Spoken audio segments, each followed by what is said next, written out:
maanta waxaan u joognaa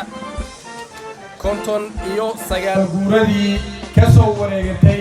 maalintii ay xornimada qaadatay Soomaaliya 1960 lama soo koobi karayo taariikhda maxalla xorriyadda Soomaaliya iyo gumeystiidka ilaa laga soo bilaabo Sayid Maxamed Cabdulla Xasan ilaa iyo Axmed Gurey waxaan u dabaaldegaynaa xornimadii Soomaaliya maanta waxaan u dabaaldegaynaa macnaha Soomaalinimo iyo wanaagga muuqda waa aragtaan calankii baan wadanaa fartiin baan maanta meeshaan ka farahayaa dadka Soomaalida oo dhan fartidaas oo ah qof kasta oo Soomaali ah oo Soomaalida wax u qaban kara ama wax la taaban kara qabanayo waxa weeyaan waa soo dhaweynaynaa waana u hambalyeynaa in la isku mashquulana maaha haddii aan heli karno inaan mid noqonnaa fiican Soomaaliya oo dhan meel kasta ay joogto haddii aan weyno dadka waxaan farahayaa inaan isku mashquulin qof walba wuxuu qaban kara qabto qofkii laba qof u shaqayn kara qofkii saddex u shaqayn kara qofkii nation dhan u shaqayn kara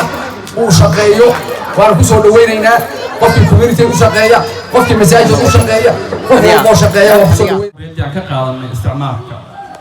awooyaashani markii ay halkan ku jireen waxay dhaheen ka nasiib iyo ka nasaar xornimo ay raadinayeen maanta xorriyad baa ka raadinaynaa dalka Mareykanka qaxooti baan ku nimid laakiin maanta waxaan u taaganahay inaan istifaacno oo dhaqankeena aan ilaalsano oo dalkan kheyraadka ka soo baxo July 1st waa maalinta Soomaaliya xorriyadda ay qaadatay 49 sano kadib Soomaaliya maanta dal xor waaye waxaan taagnahay community Soomaaliya American Heritage oo soo qaadan barnaamijkan ee martina u timi soo sidii wanaagsan aan daaro hogaaminayo iyo Soomaaliya halkan umaha maanta xayaato way noo furan tahay waxaan rajaynaynaa guul kubaddu waa cadi madow ma naqaan qof guulaysan doona waxaan rajaynaynaa qof meesha noo yaallo in maanta kooxay qaadan doonto insha Allah billahi alkariim Somalia toso isku tirsanae hadbakina tagdarane taageero weligine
هذا وماسنتي هنا عيار في عندي وانا ديالي وقرانا وقت راضي لكن ان شاء الله next time قادر ان شاء الله.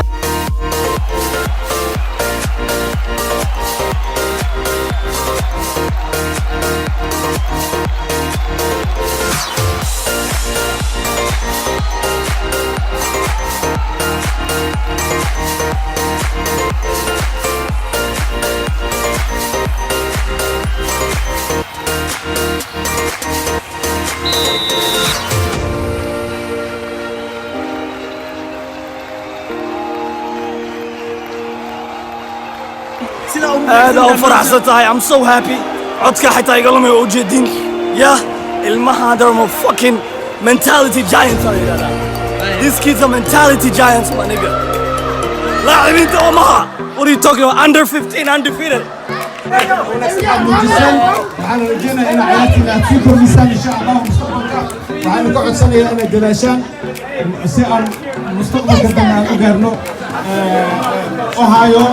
ilaa iyo tobanka dadka imaana inaan la ciyaartaan rajeynayaa inay soo socdaan